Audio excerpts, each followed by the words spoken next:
할렐루야. 지난 시간 거를 잠깐 생각해 보면 바울이라고 하는 사람이 아단에서부터 생명의 위협을 받고 고린도로 건너옵니다. 고린도로 건너와서 우리가 아는 바울과 실라는 그대로 베레아라고 하는 지역에 그대로 머무르고 있어. 마게도냐 지역에 그대로 머무르고 있고, 바울만 근신이 자기 몸을 피해서 고린도까지 온 것입니다.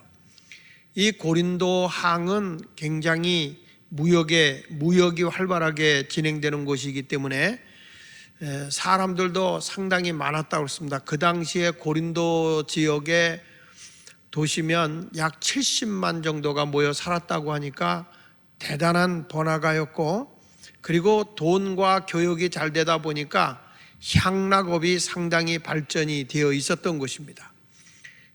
이런 곳에 바울이 그곳에 갔는데 갑자기 실라와 디모데도 떼어놓고 바울만 홀라 와다 보니까 경제력도 없고 아무것도 없어서 궁핍함으로, 배고픔으로 그가 누굴 만나냐면 아굴라와 브리스길라 부부 집사를 찾아갑니다. 그분은 천막 짓는 일을 하는 사람인데 이분들의 만남이 하나님의 섭리였고 하나님의 계획이었다는 것입니다. 이 아굴라와 브리스길라는 당시에 로마의 통치 아래 살고 있었는데, 그 로마에서 살다가 그 로마에 예수 그리스도의 부활의 소식이 전해지면서부터 서기 41년부터 42년도에, 그러니까 예수님이 부활 승천하고 한 8년 정도 지났나요? 그렇게 막 거기서 부활의 예수 그리스도를 믿는 기독교 유대인과 부활을 부인하고 있는 일반적인 유대교들이 갈등이 굉장히 심했습니다.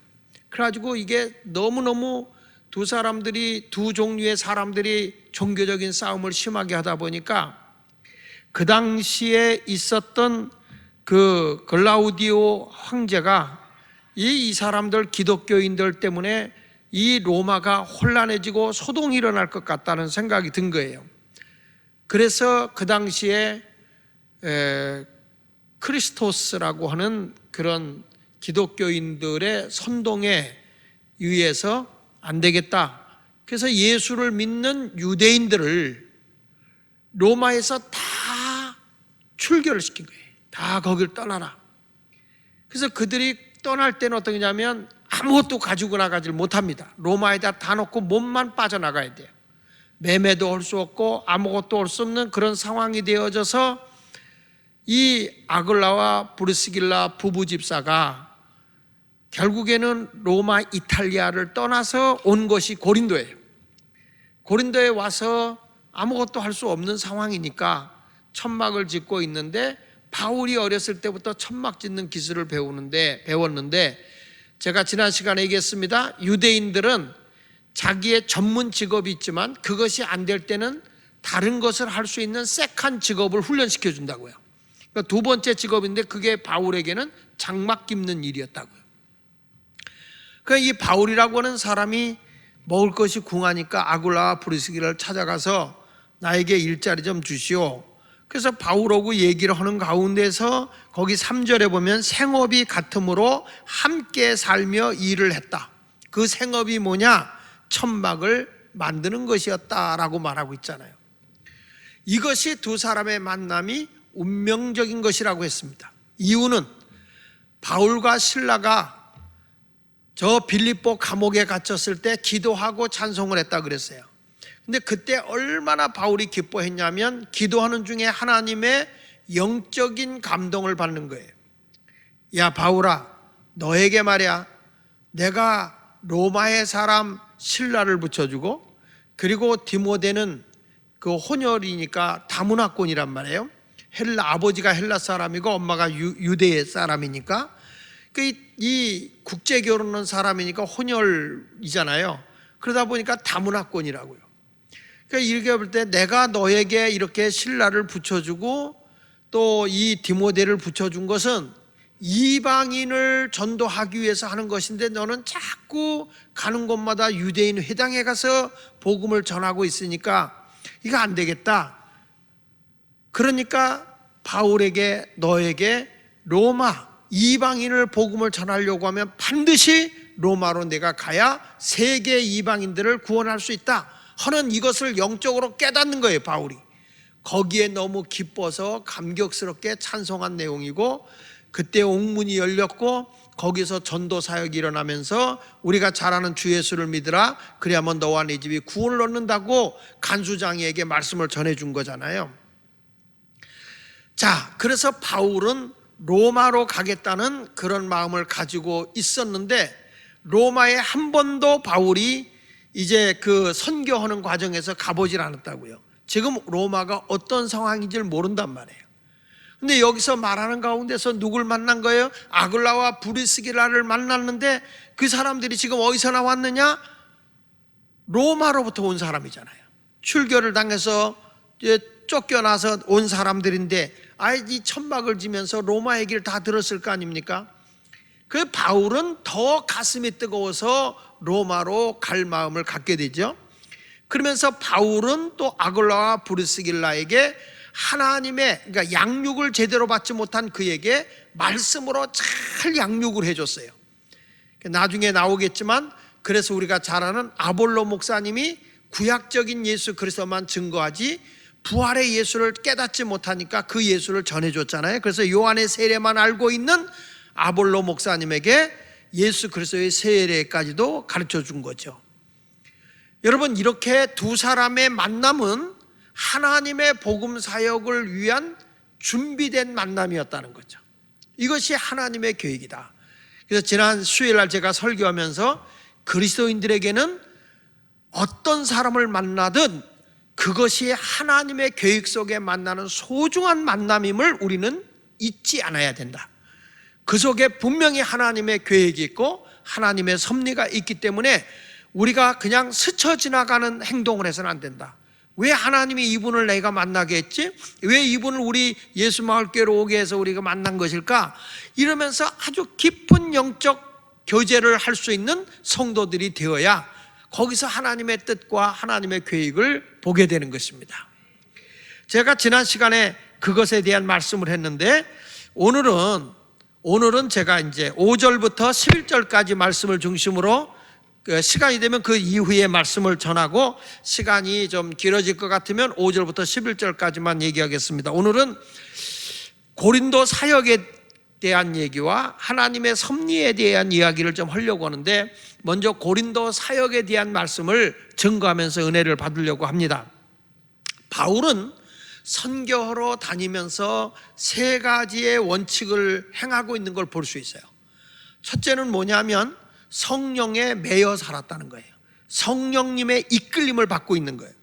그러니까 바울이 전도하러 안디옥에서 2차 선교 여행을 떠날 때 그가 길리기아 그 다소를 거쳐서 더베를 거쳐서 루스드라에서 그리고 이고니온을 통해서 바로 드로아로 간다고요.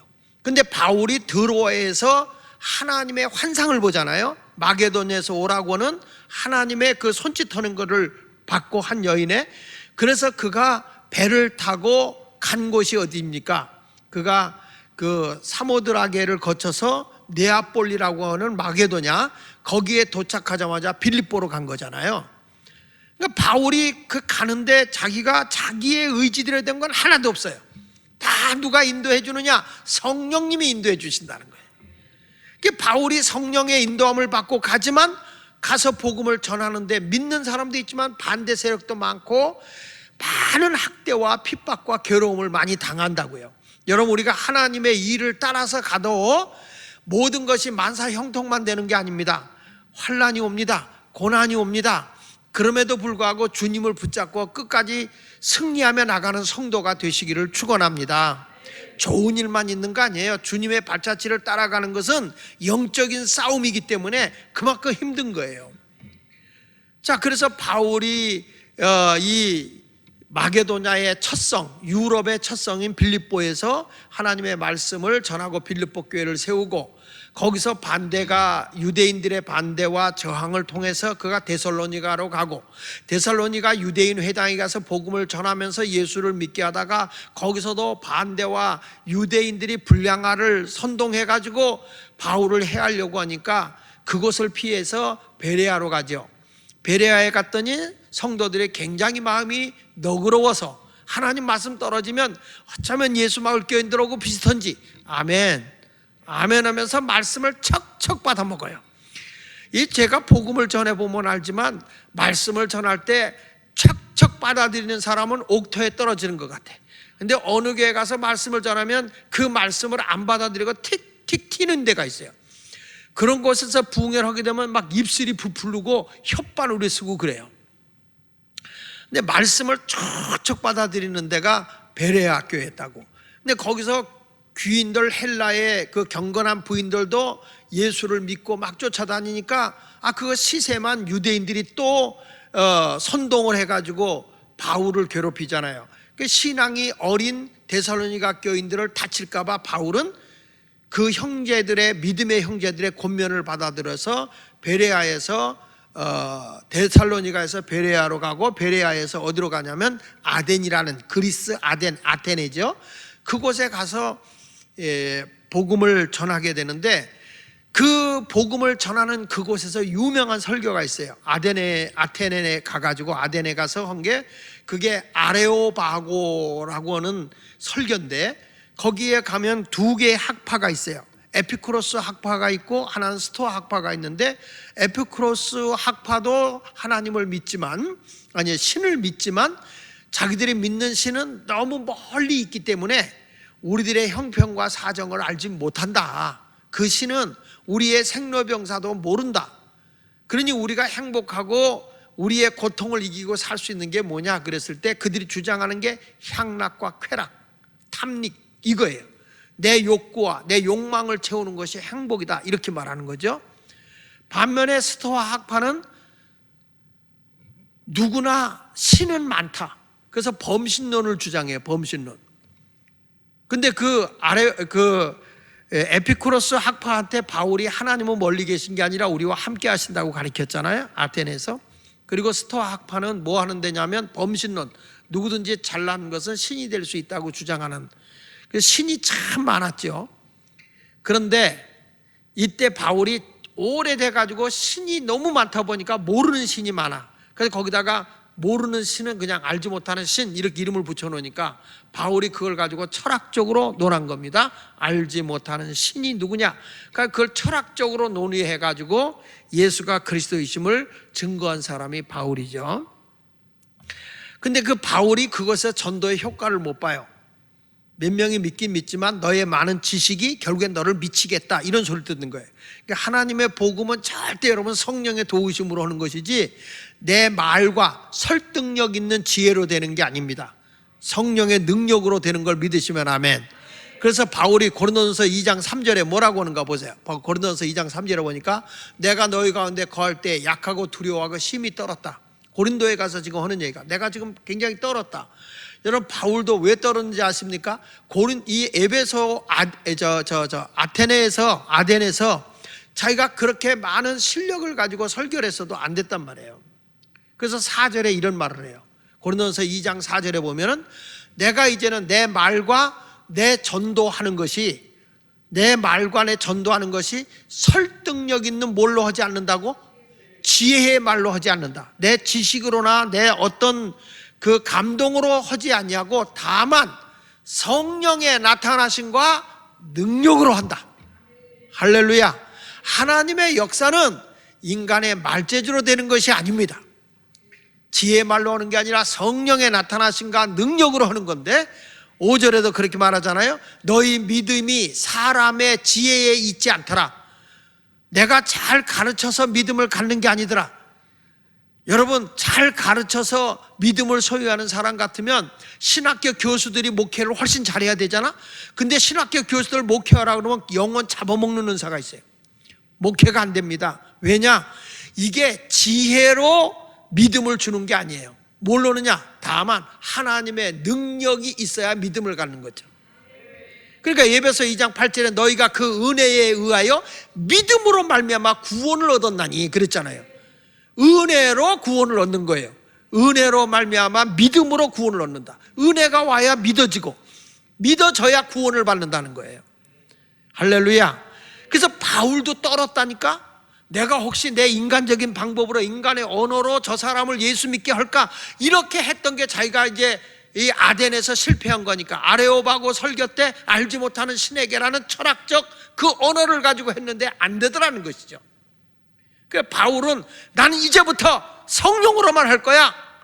그러니까 바울은 성령으로 복음을 전하고 그게 안 통하면 두 번째 어디로 갑니까? 바울은 성령의 인도함을 통해서 가고 그 다음에 유대인 회당에 가서 복음을 전하고 유대인 회당에서 복음을 전하는데 저들이 안 받아들이면 어디로냐? 세 번째는 이방인들에 가서 복음을 전하고 그러니까 성령의 이끌림을 받아서 유대인 회당에 가서 복음을 전하고 거기서 반대하면 이방인들에게 복음을 전하는 이런 세 가지 방법으로 바울이 복음을 전했던 것입니다. 여러분 우리가 세상을 살아갈 때에 사람이요 이 윌리엄 제임스라는 사람이 심리학자인데 이분이 이런 말을 했어요. 사람은 자아를 크게 세 가지로 가지고 있다. 자아라는 것은 나라는 거예요. 나, 에고, 나라는 존재가 어떤 존재냐? 첫째는 물질적 자아다 이렇게 얘기했어요. 심리적으로 볼 때 물질적 자아 이건 뭐냐면 자기 자신의 존재 가치를 물질의 소유로 평가한다는 거예요. 그러니까 예를 들면 내가 골동품을 수집하는 수집가야. 근데 이 사람이 가장 큰 기쁨을 얻고 행복을 얻을 때가 어느냐 하면 아주 소중하고 귀한 골동품을 자기가 구했을 때 그때 인간이 행복해하는 거예요. 이때 골동품 수집가들이 모여서 토론을 한다고 하면 누가 제일 잘났느냐라고 물어보면 가장 비싸고 좋은 골동품을 고른 사람이 그 사람이 최고로 인정받는 거예요. 그게 뭐냐면 물질적 자아라는 거죠. 내 존재의 가치가 뭐냐? 내 존재 가치가 물질이다. 그러면 물질이 많으면 그 사람은 행복하다고 생각하는 거예요. 또 어떤 사람은 내 존재 가치가 잘생긴 거다. 어떤 사람은 자기 눈이 쌍꺼풀 앉아서 자살해 죽으려고 그랬다고 그러잖아요. 왜냐하면 자기 자아를 자기 자신을 미에다가 두고 사는 사람이 다른 사람에 비해서 아름다움이 내가 부족하다. 어디가 부족하냐? 눈이 아름답지 못하다. 그랬을 때 자기의 존재 가치를 잃어버리는 거예요. 이것을 여러분 잘 알아요. 나는 누구냐는 게 중요한 거죠. 제가 우리 교회 개척했을 때에 지금도 잊지 못하는 그 친구한테 지금은 나이가 많죠. 지금 그 당시에 나하고 동갑이었으니까. 근데 그 친구는 머리카락이 이렇게 뻗는다고 해서 자기는 머리카락 때문에 스트레스를 받는다고 그래서 이 머리카락에 대한 것 때문에 이 사람이 정신병 앓는 것 같이 낮에는 못 돌아다니고 밤에만 돌아다녀요. 술이 곤두레 만두레 돼가지고 이렇게 돌아다녀요. 이분이 자기 자신의 존재 가치를 머리카락 때문에 자기는 존재 가치를 잃어버려요. 물론 나중에 예수를 만나서 그분이 이제 새 사람이 되어가지고 직장 생활을 하고 있죠. 그분이 누구냐면 우리 교회 지금 하나님 나라 가신 김영균 장로님의 셋째 동생이에요. 그 집에서 살면서 그랬거든. 아주 잘생긴 사람이에요. 근데 지금은 뭐 기아 자동차의 사원이기도 하고요. 그렇게 하는데 그 당시만 해도 진짜 자기 자신이 없었던 거죠. 그게 뭐냐면 내가 누구냐라고 하는 게 굉장히 중요한데 어떤 사람은 자기의 미를 존재 가치로 여기고 어떤 사람은 물질을 자기 존재 가치로 여기는 사람도 있고 어떤 사람은 무엇인가 세상적인 무엇을 자기가 움켜쥐려고 하는 사람도 있다는 거죠. 이게 이제 물질 자아라고 그러고 두 번째 가서는 사회적 자아가 있다. 사회적 자아는 뭐냐 그랬을 때 누가 나의 친구냐, 누구의 자녀냐, 어느 회사의 사장이냐, 뭐 또는 어디 출신이냐, 박사학위는 뭘 가지고 있느냐, 사회적 관계에 어떻게 평가를 받고 있느냐 이런 것만 따지고 있는 사람을 사회적 자아. 그러니까 사회적으로 내가 어떻게 어떤 사람과 어떤 관계를 유지하고 살아가서 내가 이렇게 좀 우쭐대고 살 수 있느냐, 자기 존재의 가치를, 나라는 존재를 사회성에 높은 사람에다 두고 사는 사람들이잖아요. 이런 사람들이 중년에 대해서 그런 사람과의 관계가 다 끊어질 때 자기는 허무하다는 거죠. 그러니까 이런 사람들을 뭐라고 얘기하냐면 빈둥지 증후군이다. 그러니까 마치 어미새가 새를 이렇게 키우다가 어느 정도 크면 둥지를 떠나버리잖아요. 근데 아무것도 없는 것처럼 자기 자신이 아무것도 없어졌을 때 그 사람을 얘기할 때 사회적 자 또는 빈둥지 자다, 빈둥지 증후군이다, 이렇게 얘기를 하는 거죠. 근데 우리는 어떤 사람이 있어야 하냐면 세 번째는 영적 자아라는 거예요. 영적인 나, 영적인 나.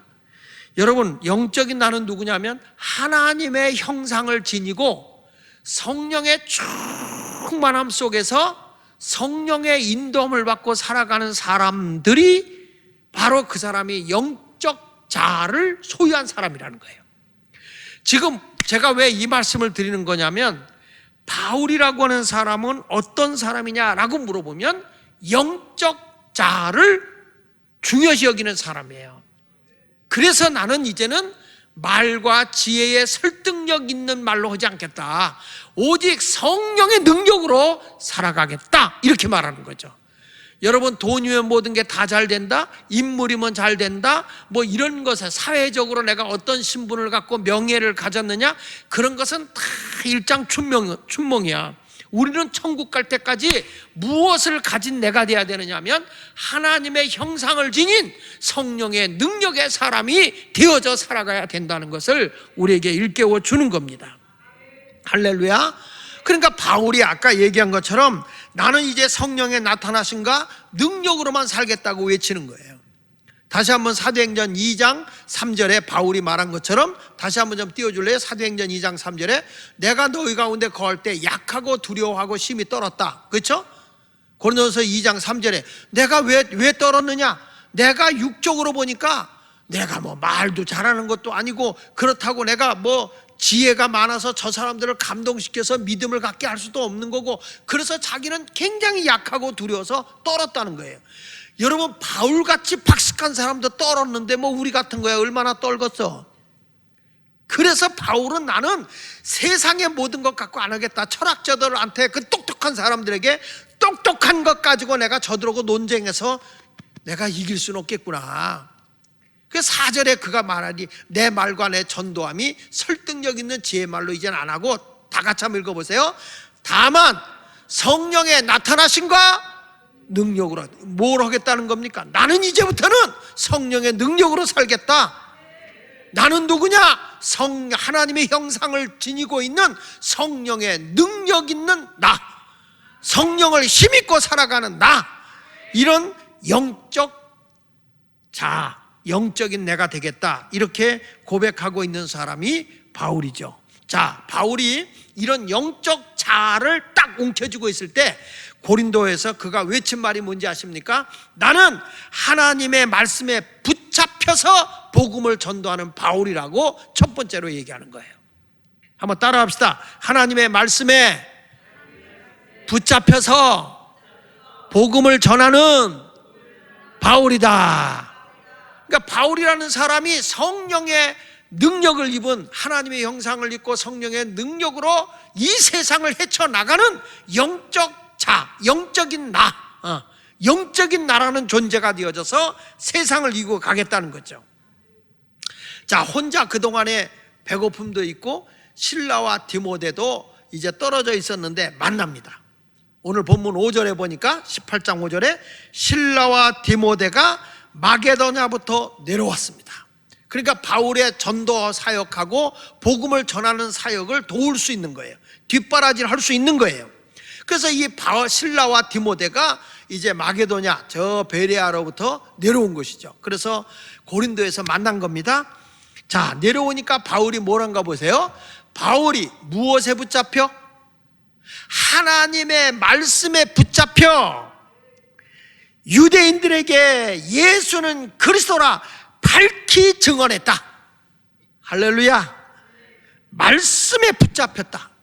그래서 내가 밝히 그리스도라 증언하니까 거기 6절에 그들이 대적하여 비방하거늘 바울이 옷을 털면서 옷을 툭툭 털어버리면서 이르되 너희 피가 너희 머리로 돌아갈 것이요 나는 깨끗하니라 이후에는 이방인에게로 가리라. 난 이방인에게 복음을 전하러 가리라. 여러분, 서론에서 제가 얘기한 겁니다. 바울은 첫째 성령의 이끌림을 받는 사람이었다. 두 번째는 유대인 회당에 가서 복음을 전했다. 거기서 그게 막히면 이방인들에게 복음을 전했다. 그러니까 바울은 지금 여기서 복음을 전하는데 이게 막히니까 난 이제 너희들에게 복음 전하지 않아. 유대인들에게 안 전해. 어디로 가느냐? 이방인에게로 가리라 하고 거기서 옮겨 하나님을 경외하는 누굴 만나요? 디도 유스도라는 사람을 만나는데요, 이 디도라는 이름은요 로마식 이름이에요. 그러니까 이 디도 유스도라는 사람은 로마 사람이라는 거죠.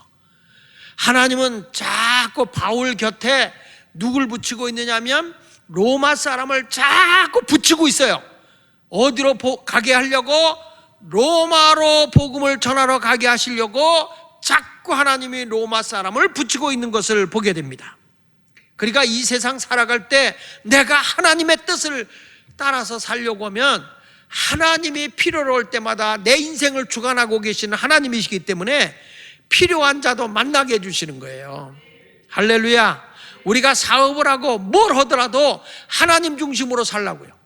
신앙생활하면서 제일 위험한 게 전부 다 내 중심, 내 의지, 내 이성, 내 판단으로 살아가려고 하니까 하나님의 능력이 소멸돼 버리는 거예요. 바울처럼 내 말과 지혜로운 말로 하지 마라. 오직 성령의 나타나심과 성령의 능력으로 해야 된다. 이것을 우리가 잊지 않기를 바랍니다. 자, 그래서 여기 보니까 이방인에 가라 하고 거기서 옮겨 하나님을 경외하는 디도 유스도라 하는 사람의 집에 들어가니 그 집은 회당 바로 옆에 있어. 또 회당장 그리스보가 온 지방과 더불어 주를 믿으며 수많은 고린도 사람도 듣고 믿어 세례를 받더라. 자, 여기 보니까 반대하는 사람도 있지만은 어떤 사람이 있어요? 유대인들 가운데 특별히 유대인 회당장이 예수를 믿고 있어요.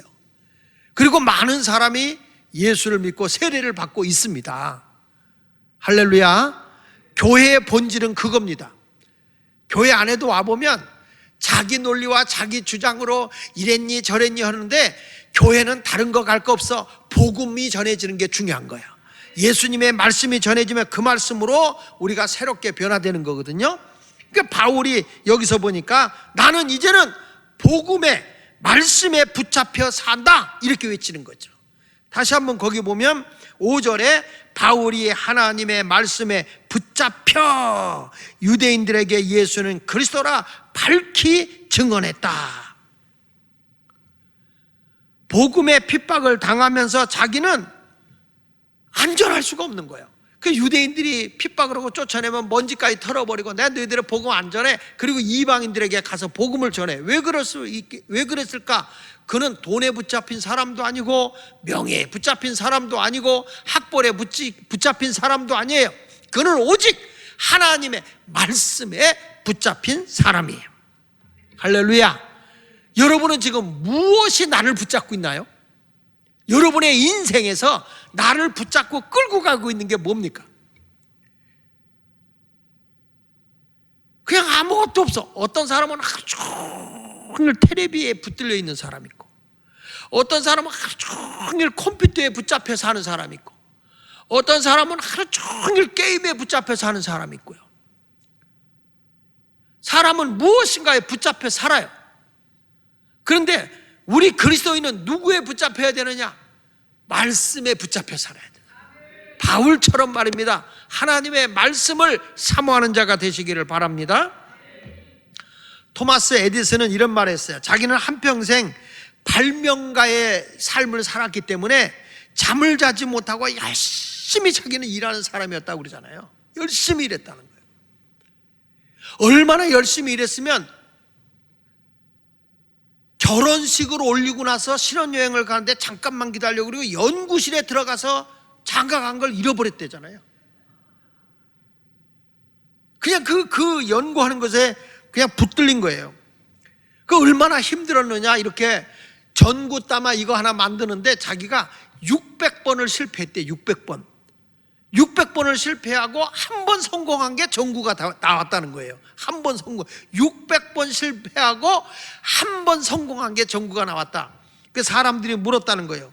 그렇게 밤새도록 장가 간지도 모르고 잃어버릴 정도로 그렇게 살았다면 당시 얼마나 힘들었겠느냐고. 아유, 그렇게 힘들었으면 계속 실패하고 연구하면 또 실패하고 연구 실패하고 600번에 그래서 얼마나 힘들었느냐 그랬더니 에디슨이 유명한 말을 한다는 거예요. 무슨 소리냐고. 나는 연구하는 것이 내 인생이었기 때문에 자기는 신바람이 나서 즐거운 마음으로 일평생 연구만 했다는 거예요. 그는 무엇이 자기 인생을 붙들고 살았느냐라고 물어보면 이 세상의 사람들에게 행복을 줄 수 있고 빛을 줄 수 있는 그런 이 기구 전구를 만드는 일에 자기는 붙들려 살았다는 거예요. 여러분, 일하는 자체가 행복이 돼야 되잖아요. 할렐루야. 목사인 내가 제일 행복할 때가 어느 때냐 물어본다면 복음 전할 때가 행복해야지. 목사가 설교로 올라가는 걸 고역스러워하고 힘들어하고 그러면 되겠어요? 아유, 그냥 말씀 전하고 싶어서 가슴이 두근두근 거려야 되는데 왜 그런지 가슴이 두근거릴 정도로 말씀에 붙들려 사는 사람. 여러분도 오늘 이 자리에 올 때 하나님에 붙들려 살아보세요. 예배드리러 오는 것이 두렵지가 않아. 행복해야지, 기뻐야지, 감사하는 마음이 나와야지. 오늘 이 기도로 오는 시간이 행복해야지. 여러분, 그런 마음이 있기를 예수 이름으로 축원합니다. 자, 바울은 로마에서 온 아굴라와 브리스길라를 고린도에서 만났고, 그 다음에 이제 자기 복음을 전할 때에 뒤에서 스폰이 돼주고 도와줄 수 있는 신라와 디모데도 같이 만났어요. 이제 바울은 신이 나서 예수가 그리스도이십니다 하고 성경의 구약에 있는 내용을 풀어주고, 신약에 와서 내가 예수 만나고 그분이 우리의 허물과 죄를 위해서 십자가에 죽었고 사흘 후에 부활한 예수 그리스도, 그분을 담대하게 전하기를 시작하는 겁니다. 예수님이 어떤 분이라고 그랬습니까? 나는 곧 길이요 진리요 생명이라고 그랬잖아요.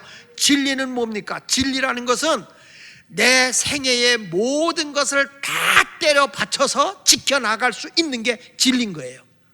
진리 앞에서는 생명도 드릴 수 있고, 진리 앞에서는 내 인생도 드릴 수 있고, 진리 앞에서는 내 시간도 드릴 수 있고, 진리 앞에서는 내 모든 물질도 다 투자하면서라도 그 진리 하나를 지켜내는 거예요. 그래서 진리는 변함없이 모든 것을 내가 투자해서 지켜내는 것이 진리인 거예요. 그래서 진리는 1.1핵도 변함이 없는 거예요. 세상은 바뀌어요. 자기 편의대로 바뀌어요. 그러나 진리 대신 예수 그리스도는 어제나 오늘이나 영원토록 변함이 없으신 분이죠. 그분을 위해서 우리의 모든 생애를 드릴 수 있는 자가 되어야 할 줄로 믿습니다. 바울은 이 진리, 이 구원의 놀라운 예수 그리스도의 복음을 전하러 가는데 그것에 붙들려서 그 생명의 위협을 당하면서도 옷도 다 털어버리고 나는 이방인에게 가서 복음을 전하겠다, 그렇게 말하잖아요. 6절을 다시 읽어보면 그들이 대적하여 비방하거늘 바울이 예수 그리스도의 부활과 그리고 구원의 복음을 전한 거 아닙니까? 로마에서 갈등이 심했는데 일반적 유대인들이 기독교인을 로마에서 쫓아낸 거 아닙니까? 왜냐? 부활을 안 믿는 사람들이. 그들이 그런 얘기를 하는 거죠. 아니, 우리의 메시아라면 메시아가 어떻게 그 가장 비극적이고 불행한 십자가에 달려주고 메시아가, 그러면서 이 유대인들이 예수를 갖다가 오히려 조롱했죠. 그러나 부활의 예수를 믿은 기독교 유대인들은 끊임없이 핍박을 당하면서도 예수가 그리스도이십니다 라고 생명 걸고 전했던 것이죠. 그들이 대적하여 비방하지만 바울이 옷을 털면서 이르되 너희 피가 너희 머리로 돌아갈 거다. 너희가 구원을 받지 못하면 너희의 죄악이 너희에게 돌아갈 것이야. 나는 이제 복음을 전해 너희가 안 받아들인 거니까 내 책임 없어. 난 깨끗해. 너희들이 죄야. 이후에는 내가 이방인에게로 갈 거야. 너희들 유대인들이 복음을 받지 않았으니까 나는 이방인에게 갈 거야. 그 핏값은 너희들이 책임져. 이런 얘기예요. 바울은 그렇게 아무리 반대를 해도 같은 복음을 전하는 일을 멈춘 적이 없어요. 그만큼 하나님의 말씀에 붙들려 산 사람인 줄로 믿습니다.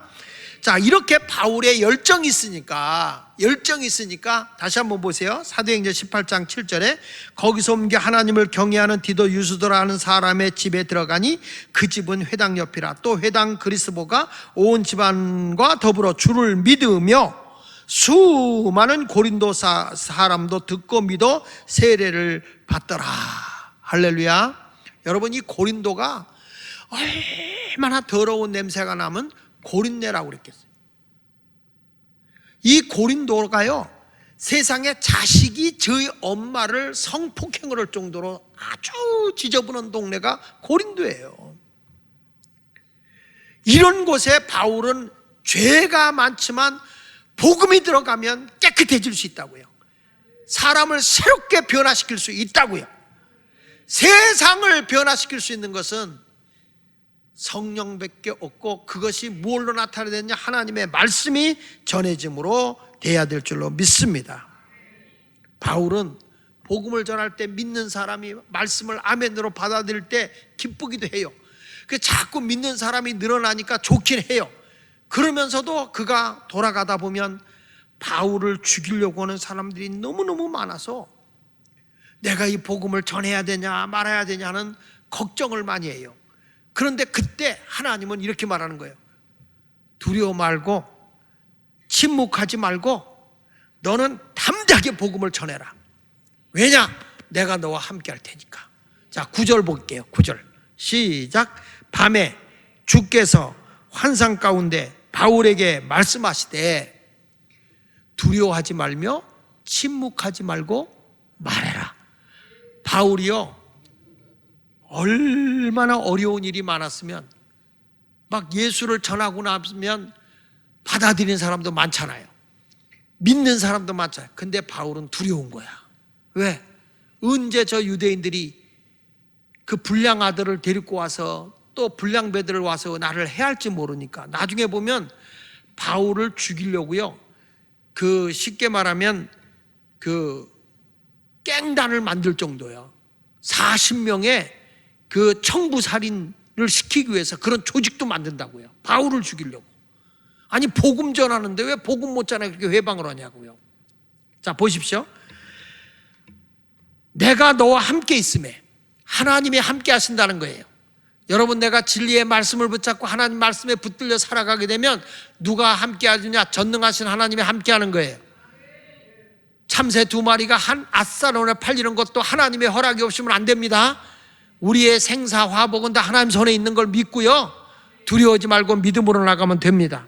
내가 너와 함께 있으면 어떤 사람도 너를 대적하여 해롭게 할 자가 없을 것이니 이는 이 성중에 내 백성이 많다.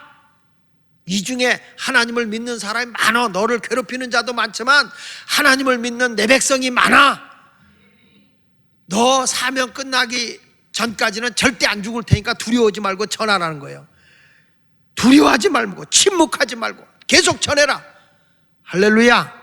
지금 시대가 코로나로 인해서 예수 믿는 사람들 얼마나, 무슨 우리가 코로나를 옮기는 사람인 것처럼 기독교인들을 굉장히 엽기적으로 대해요. 그래도 두려워하지 말고 침묵하지 말고 예수를 전해야 될 줄로 믿습니다. 그리고 바울이 선교로 다니면요, 길어봐야 3개월 정도, 한 지역에 있어봐야 3개월 정도 이때 툭툭툭 전도하고 빠지거든요. 근데 바울이 고린도에 얼마나 영혼 구원하고 말씀을 가르쳐야 할 사람들이 많았는지 1년 6개월을 거기에 머물러요. 1년 6개월을 거기 머물면서 하나님의 말씀을 가르쳤다, 이렇게 말하고 있습니다. 바울에게 하나님이 환상 중에 하나님이 함께 할 테니까 두려워하지 말고 말씀을 전하라. 야, 여러분, 이 바울에게 암살단이 조직이 돼가지고요, 그들이 뭐라고까지 얘기하는지 아십니까? 바울을 죽이기 전까지 우리가 음식도 안 먹겠다, 이 정도로 막 바울에 대한 위협하는 조직이 생겨나요. 우리 한번 사도행전 23장 12절 13절을 한번 보면요, 사도행전 23장 12절 13절을 보면 이런 말씀이 나와요. 좀 바꿔줘요. 사도행전 23장 12절 13절에 보면 날이 샘에 유대인들이, 왜 안 띄워?